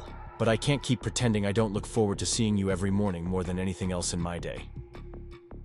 Before I could respond, Elena appeared around the corner at a pace that suggested she'd been running. Sarah, Margaret saw the woman with the fancy car and called me. Are you okay? Do we need to call Mike to check if she's still in town? The immediate mobilization of the neighborhood protection network would have been touching if it hadn't been so perfectly timed to interrupt the most important conversation of my life. David and I stepped apart, but he didn't let go of my hand. Entirely. She's gone, I assured Elena, and everything's fine. Elena's sharp eyes took in our joined hands and David's protective posture, and her expression shifted from concern to satisfaction so quickly it was almost comical. Oh, she said, clearly recognizing that she'd interrupted something significant. Well, good, that's good. Margaret appeared moments later, moving faster than I'd ever seen her move, carrying what appeared to be a rolling pin and wearing an expression that suggested she was prepared to use it as a weapon. Where is she? Margaret demanded, the nosy woman asking inappropriate questions. Gone, David said with obvious amusement at Margaret's militant readiness to defend me. But thank you for the backup. Nobody bothers our people, Margaret said firmly, then noticed our joined hands with the same satisfaction Elena had shown. About time, she added, as if David and I holding hands was a community project that had finally reached completion. The arrival of my unlikely cavalry had broken the intensity of the moment between David and me. But it had also demonstrated something important about the life I'd built in Millbrook. These people were prepared to literally arm themselves with baking implements to protect me from unwanted visitors. I'd never had that kind of support system before. As Elena and Margaret fussed over whether Amanda might return, and what should be done if she did, David leaned closer to me and spoke quietly. can we finish this conversation later? After the neighborhood security committee meeting concludes? I nodded, not trusting my voice to work properly. The prospect of finishing our conversation felt both thrilling and terrifying. The rest of the afternoon passed in a blur of protective community attention. Mike stopped by twice on unofficial visits to make sure Amanda hadn't returned. Elena brought stress-reducing herbal tea and homemade cookies designed to restore emotional equilibrium. Margaret positioned herself on her front porch with what appeared to be official sentry duty. Through it all, David stayed close to me, not hovering, but making it clear that he considered himself part of my support system. When Elena finally declared that enough time had passed to be sure Amanda was really gone, and Margaret reluctantly abandoned her guard post, David and I found ourselves alone again for the first time since the morning. "Walk with me?" David asked, gesturing toward the tree-lined street that led toward the center of town. We walked slowly through the early evening light, neither of us speaking until we reached the small park at the center of Millbrook. David led me to a bench overlooking the pond where local families brought their children to feed ducks and elderly couples came to watch sunsets. "Sarah," David began, then stopped and started again. "I need to tell you something, and I need to say it before I lose my courage or get interrupted by well-meaning neighbors again." I turned to face him on the bench, heart racing with anticipation and anxiety in equal measure. "I'm 50 years old next week," David continued, "and I've been married once to someone who spent 15 years trying to turn me into a different person.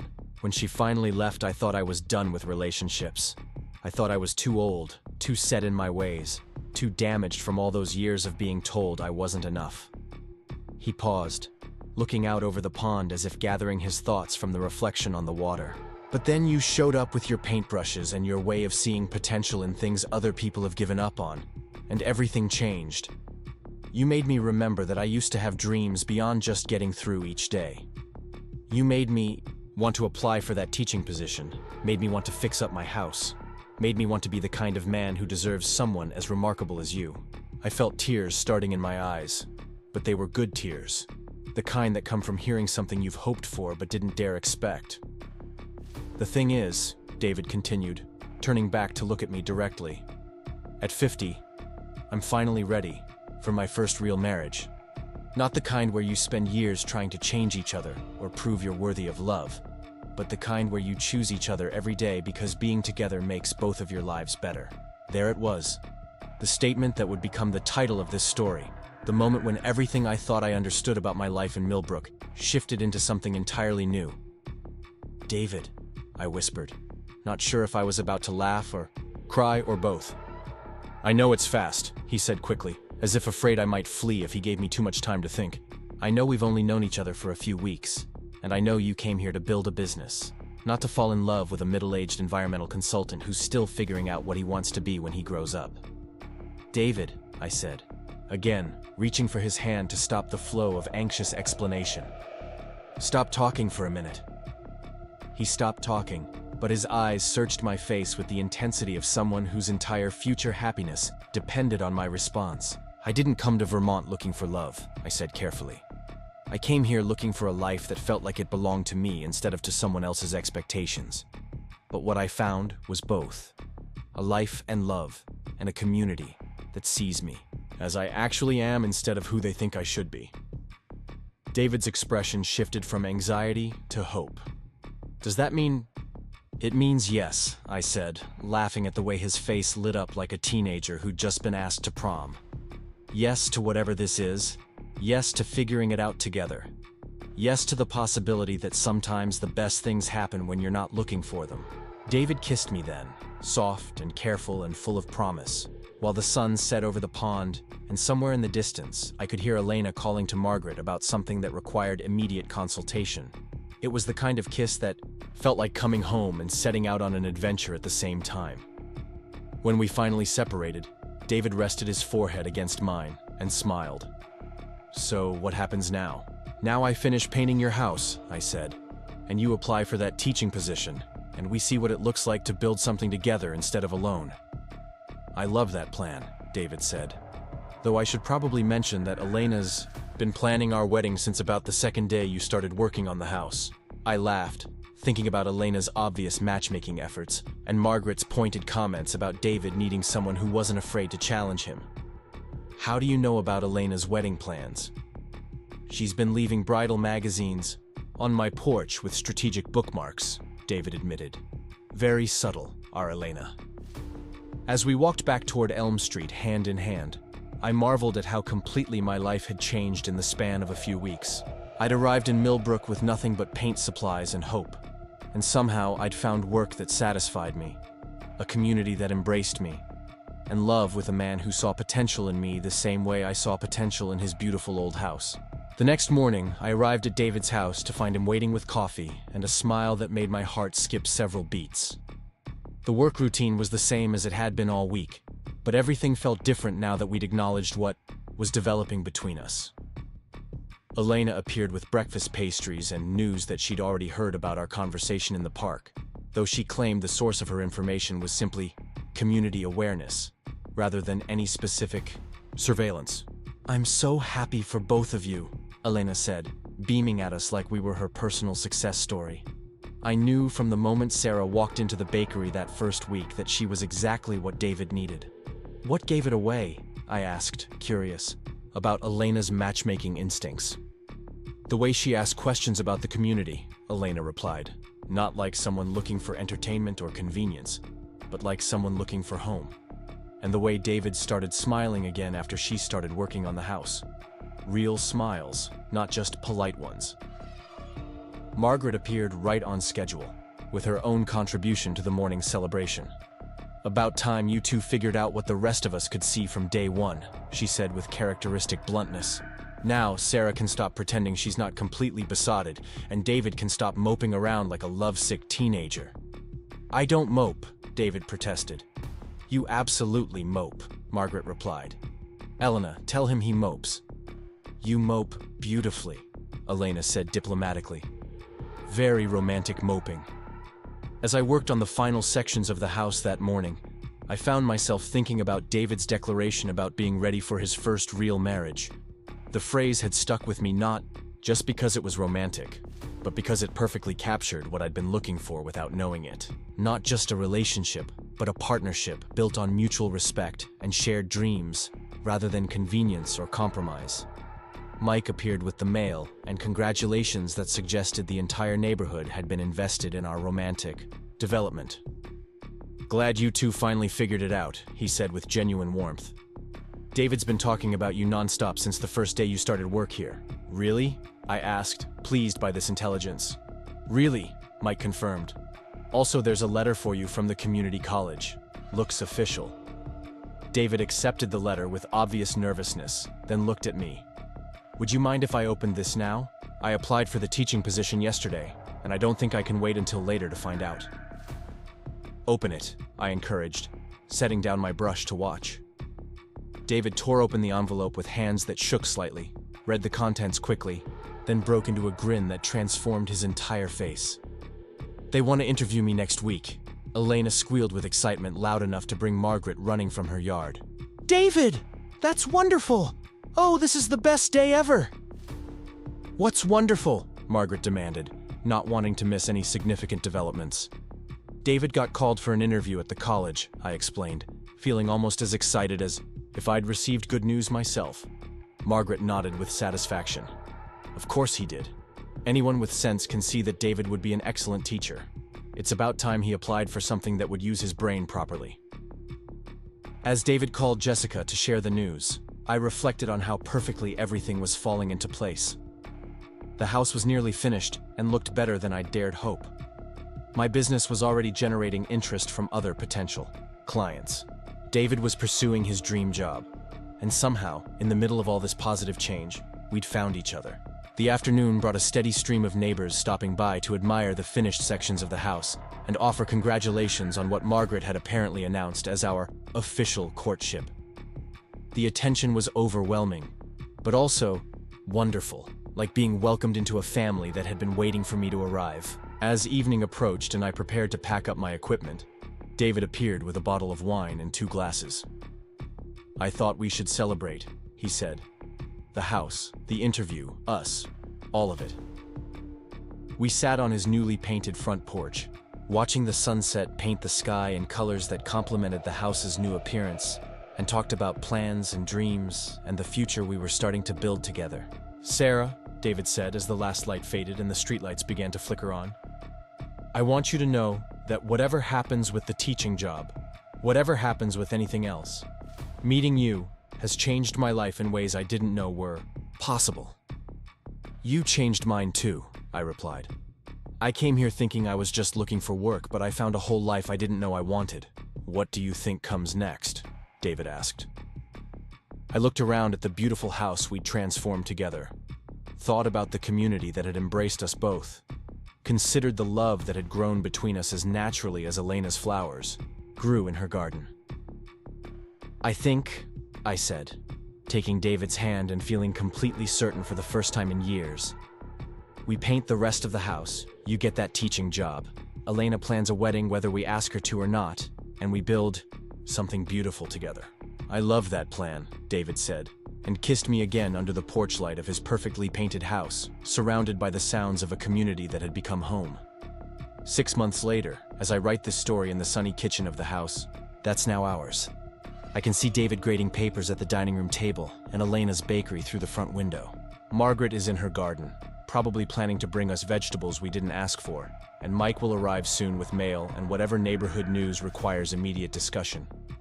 The house is completely painted now, every surface restored to its original beauty and then some. My business has grown beyond anything I imagined possible, with a waiting list that stretches into next summer. David loves teaching more than any job he's ever had, and his students adore him. Elena did indeed plan our wedding, which happened in the backyard under the maple tree that shades our kitchen window. Margaret made the cake, Mike walked me down the aisle, and Jessica served as my maid of honor, having declared that anyone who could make her father this happy was automatically family. Sometimes I think about Amanda and wonder if she ever found what she was looking for.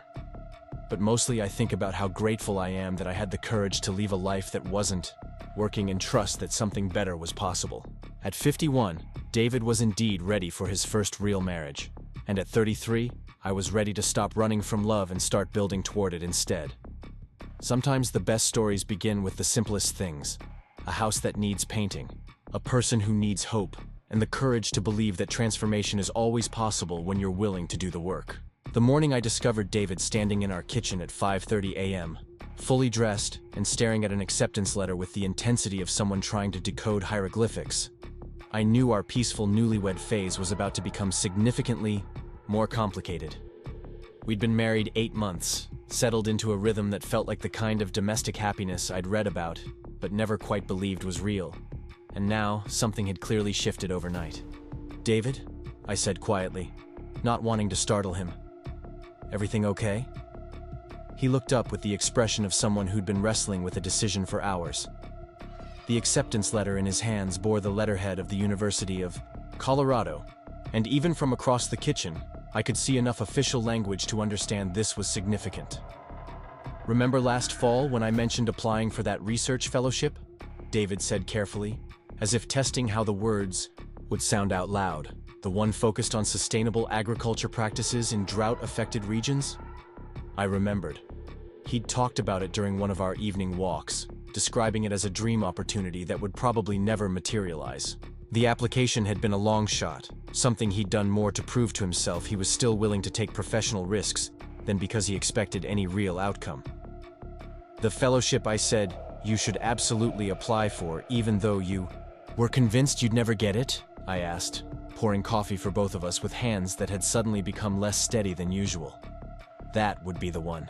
David set the letter on the kitchen table between us like evidence in a case he wasn't sure he wanted to prosecute. "They want me in Boulder for 18 months. Full research position, decent stipend, opportunity to work with some of the leading experts in environmental sustainability." I sat down across from him, coffee forgotten, trying to process what this meant for us, for the life we'd built in Millbrook, for the business I'd finally gotten established, for the community that had become our foundation. "David, that's incredible. It's exactly what you hoped for." "It is," he agreed, but his voice carried none of the excitement such news should have generated. Sarah, I need you to know that I didn't expect this. When I applied, it felt like an exercise in professional development, not a real possibility. I never imagined they'd actually want me. The careful way he was presenting the information made my stomach clench with recognition. This was David trying to prepare me for disappointment, trying to manage my expectations about what this opportunity might mean for our marriage. When would you need to be there? I asked, trying to keep my voice neutral.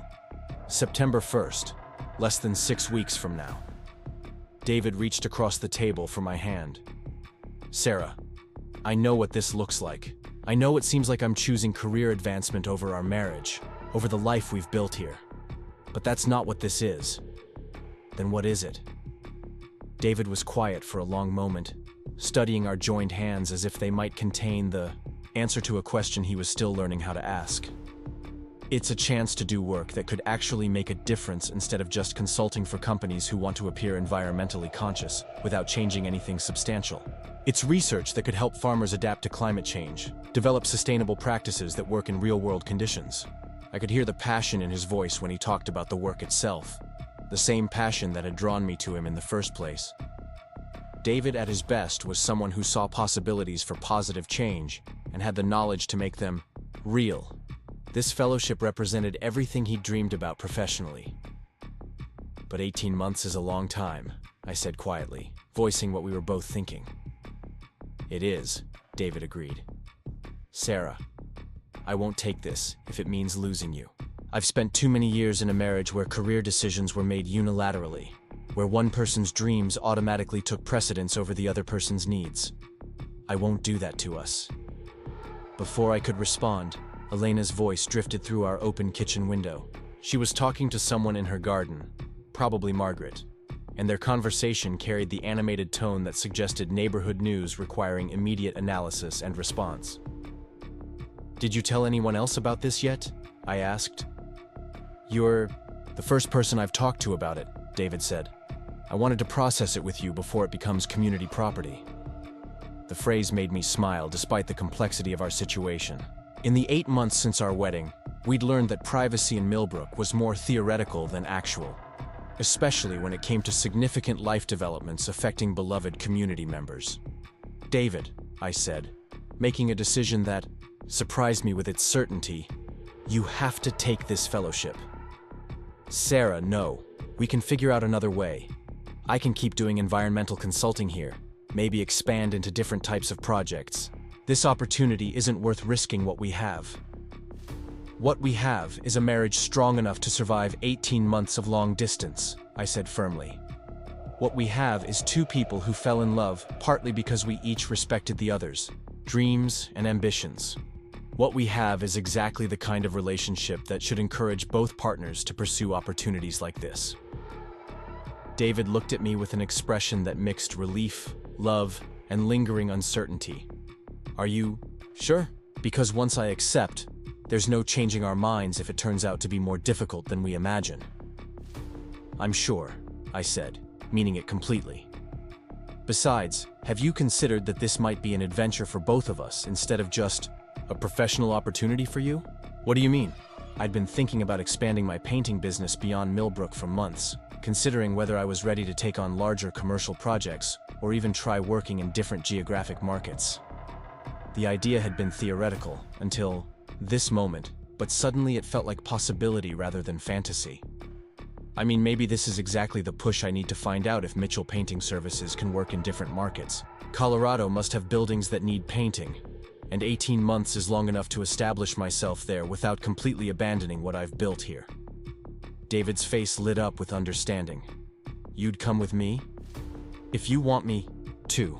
If you think having your wife around would help rather than complicate your research fellowship experience. Sarah, having you there would make it perfect instead of just professionally exciting. David stood and pulled me into his arms right there in the kitchen, spinning me around like we were dancing to music only we could hear. Are you serious about this? About both of us going to Colorado?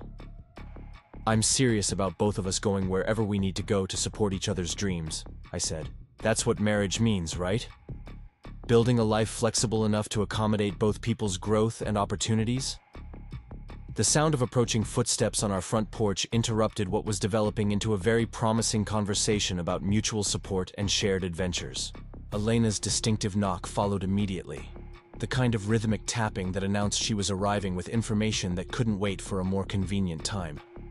"Sarah, David, I hope you're awake because I have news that requires immediate consultation," Elena called through the screen door. David and I looked at each other with the resigned amusement of people who'd learned that Elena's urgent consultations were usually about community developments that were interesting, rather than actually urgent. "Come in, Elena," I called back. "We're in the kitchen." Elena burst through the door carrying a basket that smelled like fresh cinnamon rolls and wearing an expression of barely contained excitement. "You will not believe what I just heard," from Margaret, who heard it from Mike, who heard it from the college administration office.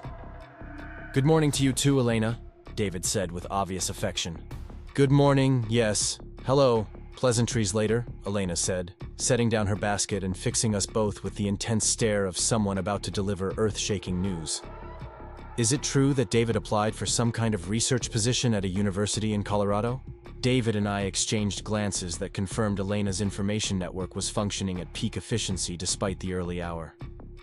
"How did you possibly know about that?" David asked. "Margaret saw the mail carrier lingering at your mailbox yesterday afternoon with what appeared to be official correspondence," Elena explained, as if this were perfectly reasonable surveillance behavior. "She mentioned it to Mike during his evening rounds. Mike checked with his supervisor about university mail delivery protocols, and apparently there's been chatter at the college about faculty applying for external positions." "Chatter?" I asked, fascinated despite myself by the complexity of the information chain. "Chatter," Elena confirmed. "David, please tell me you're not planning to leave Millbrook just when you've finally settled into the perfect life here." David looked at me, seeking permission or guidance about how much to share with Elena before we'd had time to process the implications ourselves. I nodded slightly, knowing that Elena's concern came from genuine care, and that trying to keep this secret would be both impossible and unnecessary. "I applied for a research fellowship last fall," David admitted. "Environmental sustainability work focused on helping farmers adapt to drought conditions. I never expected to be accepted, but apparently they want me in Boulder for 18 months, starting in September." Elena's expression cycled through surprise, concern, excitement, and what appeared to be strategic planning. 18 months, she repeated slowly. "That's a significant commitment." "It is," David agreed. "Elena, I need you to know that Sarah and I are still figuring out how to handle this opportunity. Nothing's been decided yet." "Actually," I said, surprising myself with my certainty, "some things have been decided. David's taking the fellowship, and I'm going with him." Elena's face lit up like someone had just announced Christmas was being moved to next week. "You're both going to Colorado? Together? For 18 months?" "That's the plan we just developed about 10 minutes ago," I confirmed. "Oh, this is wonderful!" Elena clapped her hands together with genuine delight. "What an adventure! What an opportunity! What a perfect chance for both of you to expand your horizons while supporting each other's professional growth." Margaret's voice carried through the open window with the timing of someone who'd been listening from her garden. "Elena, stop squealing and bring those people some breakfast. Life-changing career decisions require proper nutrition." Within minutes, Margaret had materialized in our kitchen with coffee that was significantly better than what David and I had been drinking, and Elena had unpacked enough pastries to feed a small delegation. The three of us sat around our kitchen table while I explained my plan to expand my painting business to Colorado, and David described the research he'd be conducting.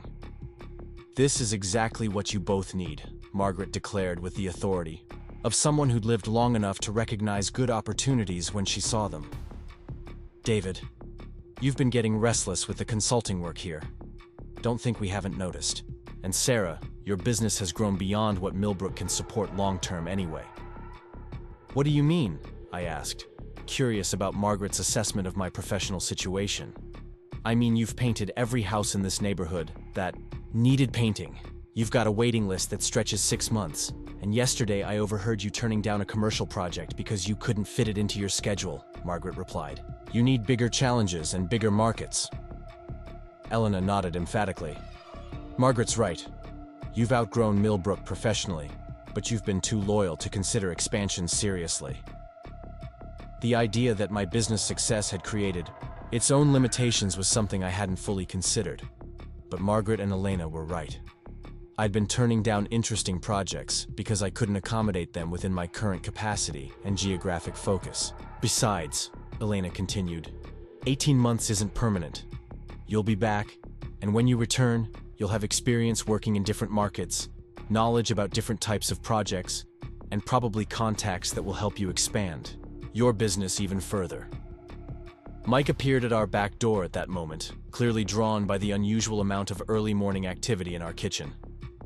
"Hope I'm not interrupting anything important," he said, though his curious expression suggested he was hoping he was interrupting something very important indeed. "Mike, perfect timing," Elena called out. "David and Sarah are moving to Colorado for 18 months, so David can do important environmental research and Sarah can expand her painting business." "Elena," I protested, "we literally decided this 20 minutes ago. Maybe we should let people know gradually, instead of announcing it like breaking news." "Nonsense," Margaret said firmly. "Community planning requires advance notice. Mike, we're going to need someone reliable to check on their house while they're gone. Elena's going to need time to process the emotional adjustment, and I'm going to need to research Colorado gardening conditions, so I can advise Sarah about regional plant varieties." Mike settled into the remaining kitchen chair with the ease of someone who'd been part of these impromptu planning sessions many times before. "Colorado, huh? That's quite a change from Vermont. What kind of timeline are we talking about?" "September 1st through next February," David replied. "Assuming I accept the fellowship officially, which I'm apparently doing based on this conversation." "Of course you're accepting it," Elena said with the tone of someone who considered any other choice unthinkable. "This is the opportunity you've been working toward your entire career." "And Sarah's coming with you?" Mike asked. "That's the plan," I confirmed. "I figure 18 months is long enough to test whether my business model works in different geographic markets." Mike nodded approvingly. "Smart thinking. Plus, Colorado's got a lot of environmental initiatives that might need David's consulting work even after the fellowship ends, which could mean long-term opportunities for both of you." The casual way Mike analyzed the professional implications of our decision reminded me how much our Millbrook community had invested in our success and happiness. These weren't just neighbors offering polite encouragement. These were people who'd thought seriously about how this opportunity could benefit us both professionally and personally. "You know what this means, don't you?" Elena said suddenly, her expression shifting to something that looked like revelation. "What?" David and I asked simultaneously. "It means we need to throw you a proper send-off celebration. Something memorable that honors your time in Millbrook and launches this new adventure appropriately." Margaret groaned. "Elena, they just decided to go to Colorado 30 minutes ago. Perhaps we could let them finish their coffee before you start planning the farewell festivities." "Planning requires time," Elena replied with the logic of someone who'd clearly already begun mental preparations. "Besides, proper celebrations don't just happen spontaneously. They require coordination, preparation, and community input." As Elena and Margaret began discussing the relative merits of backyard gatherings versus more formal send-off events, I caught David's eye across the table. He was smiling in the way that meant he was simultaneously overwhelmed and delighted by our friend's immediate mobilization around our news. "No regrets?" I asked quietly, while Elena explained to Mike why proper farewell celebrations required at least 3 weeks of advanced planning. "None," David replied without hesitation. "Well, maybe one small regret." "What's that?" "I regret that we won't get to see Elena plan our farewell party without actually having to participate in it." The conversation continued around our kitchen table for another hour, covering everything from house-sitting arrangements to forwarding mail to the best routes for driving across the country with painting equipment. By the time our impromptu planning committee dispersed, David and I had a comprehensive support system in place for a move we'd decided to make less than 2 hours earlier. "That was intense," David said after our friends had finally returned to their respective homes and morning routines. "That was perfect," I corrected. "That was exactly the kind of support system that makes taking risks feel manageable instead of terrifying." David pulled me close in the sudden quiet of our empty kitchen. "Sarah, are you sure about this? Really sure?" Because once I call the university and accept, and once Elena starts planning our farewell celebration, there's no backing out without disappointing a lot of people who are genuinely excited for us. I'm sure, I said, meaning it more completely than I'd meant anything in months. David, this feels like the next chapter of the adventure we started when we met, not like something that threatens what we've built together. I love you, David said simply, and kissed me with the kind of intensity that suggested he was sealing a pact rather than just expressing affection. I love you too, I replied. Now call the university and accept that fellowship before I lose my nerve and decide we should stay in Millbrook forever. The next few weeks passed in a blur of preparation that made our wedding planning look simple by comparison.